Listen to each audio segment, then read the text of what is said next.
Apogeu e crise na Primeira República, que vai de 1900, né, a 1930. Então estamos no capítulo 2 deste livro aqui, ó, A Ordem do Progresso.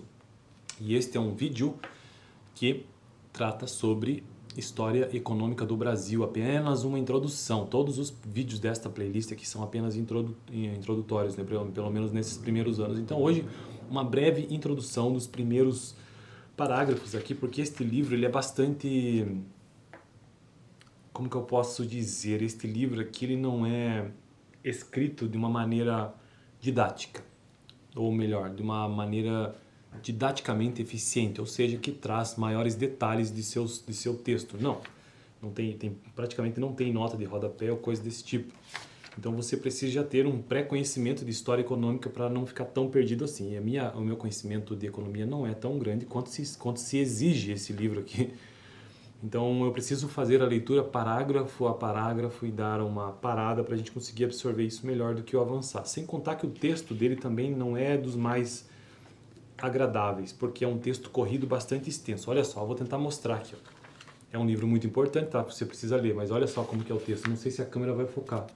Mas veja que é um texto denso, que não possui títulos, subtítulos, o espaçamento é curto, é pouco, né? Então, muito poucos títulos, assim, com divisões dos temas. De qualquer maneira, vamos lá. Por que isso é prejudicial? Porque às vezes você está num texto, mas ele está falando de outra coisa, aquilo já poderia estar numa outra seção, ou então num outro título. Vamos lá. Introdução, então, sobre o capítulo 2, né? O Apogeu e Crise na Primeira República, de 1900 a 1930. Ao longo do período tratado neste capítulo, o longo período tratado neste capítulo, ou seja, esses 30 anos, marca o fim de uma era. Nele, ou seja, neste período, convivem o apogeu e também as tensões crescentes e a derradeira ruptura do modo de inserção da economia brasileira na economia mundial, definido durante a Pax Britânica. Então, a Paz Britânica. Tem a Pax Romana, né? Então, tem a Paz Britânica também. Nele convivem o apogeu, as tensões crescentes e a derradeira ruptura do sistema de controle político consolidado a ferro e libras pelos grupos hegemônicos da República durante o biênio Campos Salles e Rodrigues Alves, né? Deixa eu dar uma verificada nos vídeos passados aqui sobre isso. Bom, sobre Rodrigues Alves e Campos Salles eu já tratei, né, nos vídeos passados, no texto que tratou sobre política econômica dos anos de 1890, né? Porque lembrando, esse texto aqui diz o seguinte, ó, a Ordem do Progresso, 100 anos de política econômica republicana. Então toda a história aqui desta playlist já se inicia no período de república, que é quando se pode observar claramente políticas econômicas. Então 1889 a 1900 eu já tratei nos vídeos passados. Estamos já nesse segundo capítulo, né, que é de 1900 a 1930. Então tá, o sistema de controle político consolidado a ferro e libras, né, inglesas, pelos grupos hegemônicos da República durante o biênio Campos Salles e Rodrigues Alves, este é um dos poucos períodos na história republicana onde uma sucessão de crises econômicas esgarçam o tecido político além de sua possibilidade de resistência, ensejando ao longo dos anos 30 não só um profundo redesenho das políticas econômicas, como aconteceu, né, como das formas de organização do Estado em si. Então veja que essas crises sucessivas, depois da República, da Proclamação, culminaram naquilo lá nos anos 30. Né?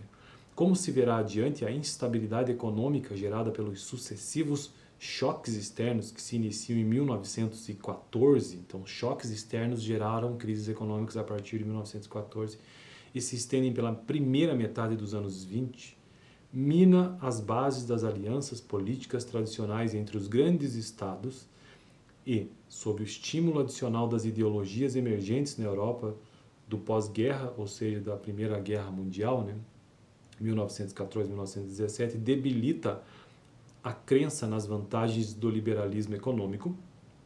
Deixa eu dar uma olhada numa coisa aqui, rapaziada, antes da gente avançar. Que às vezes eu tô comendo bola em uma parada aqui, velho. Não tô comendo bola, não. Não tem nota de... As notas de rodapé... Será que elas ficam no... Ah, elas ficam no final do capítulo. Pera aí. Tem uma nota de rodapé aqui sobre liberalismo econômico. Isso é importante, né? Então vamos lá, nota de rodapé número 1. Sobre o liberalismo econômico que eu acabei de mencionar aqui, ó. Debilita as crenças nas vantagens do liberalismo econômico. Estamos falando ali nos primeiros 30 anos, né, dos anos de 1900. A esse respeito, é interessante notar que Sunkel e Paz datam de 1914 o início do que chamam apropriadamente de, abre aspas, a crise do liberalismo, fecha aspas, na América Latina. Eu ia falar latrina, que eu escutei um vídeo hoje do Eduardo Bueno, na América Latina. Ver Sunkel e Paz, de 1970. Beleza. Então essa crítica aí ao liberalismo econômico começou a partir de 1914 na América Latina. E se estendem pela... Tá, então vamos lá, onde eu parei? Cadê? Tá. Debilita a crença nas vantagens do liberalismo econômico, como já mencionei. Assim, quando houve um breve interlúdio de estabilidade, o país recebe o impacto avassalador da crise internacional de 1929, complicado aqui pela crise da superprodução de café, excesso de oferta, que amplificam enormemente os efeitos negativos generalizados da Grande Depressão Americana, quebra da bolsa, sobre as economias primário exportadoras. Não é só, né, que é o caso do café, né, exportação e economia primária. Não é só o sistema político que se desintegra, portanto. Com ele termina também o modo caracteristicamente liberal de gestão dos fluxos comerciais e financeiros entre a economia brasileira e a economia mundial, mantido desde a era imperial. O gigantesco desequilíbrio externo que se prolonga pelo início dos anos 30 força a imposição de restrições cambiais e controles de importação mais ou menos permanentes. Então, restrição cambial e controle de importação. Ó, as origens aqui, né? Mais ou menos permanentes, acabando por causar profunda e duradoura ruptura da forma tradicional de inserção do Brasil na economia mundial. Então, este crash da Bolsa, na verdade, foi trazer ao Brasil, nos anos 30, restrições cambiais e controles de importação que reverberaram ao longo de toda a história econômica desde então, causando uma profunda e duradoura ruptura de forma tradicional de inserção do Brasil na economia mundial. Eu não sei se isso tem relação, aqui eu estou falando coisas minhas, do meu pensamento, né? O Brasil só foi se tornar uma economia aberta novamente já nos anos 90, né? Olha quantos anos depois. Por outro lado, bom, isso é um parênteses meu aqui, vamos descobrir se isso tem relação, né? Por outro lado, o vácuo criado pelo virtual desaparecimento da plutocracia paulista e seus aliados do antigo regime como força política organizada, por conta do café principalmente, né? Em meio à grande crise econômica e política que se estende até 1932, acaba por permitir também profundas alterações na composição social e regional dos grupos politicamente hegemônicos na República. O fim da Primeira República marca, portanto, o início de uma, ou seja, a Primeira República, né, de 1900 a 1930, marca, portanto, o início de uma dupla transição.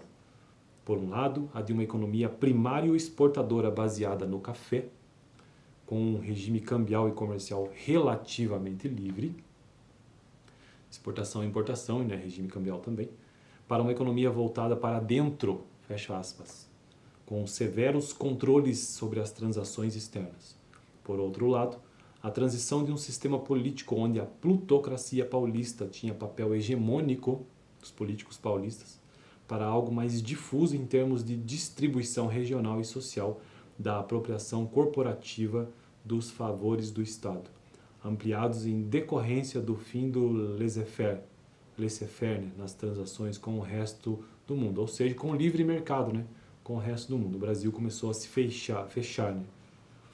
De certo modo, entre aspas, aqui tornando-se cada vez mais próximo de um pensamento socialista, inclusive. Eu sei que o que eu estou dizendo aqui não tem relação direta com a questão política ali daquele período, mas com certeza, se você está se fechando em si mesmo, fechando seu livre mercado, é mais ou menos esse é mais ou menos um pressuposto básico, né? Concentração nas mãos do Estado. Então, no próximo vídeo, continuaria a partir deste ponto de que o Brasil escolheu, né, com todas essas questões, dessas crises, escolheu fechar-se, né, e não abrir-se ao livre mercado com as transações comerciais com o resto do mundo, principalmente a partir dos anos 30. Beleza? Fico por aqui, dá uma olhada no vídeo passado onde eu apenas mencionei os tópicos que tratarei neste capítulo 2 sobre o apogeu e crise na Primeira República, de 1900 a 1930. Valeu! Aliás, a playlist também de História Econômica do Brasil ou então a playlist de Economia Geral. Vou deixar por aqui no final.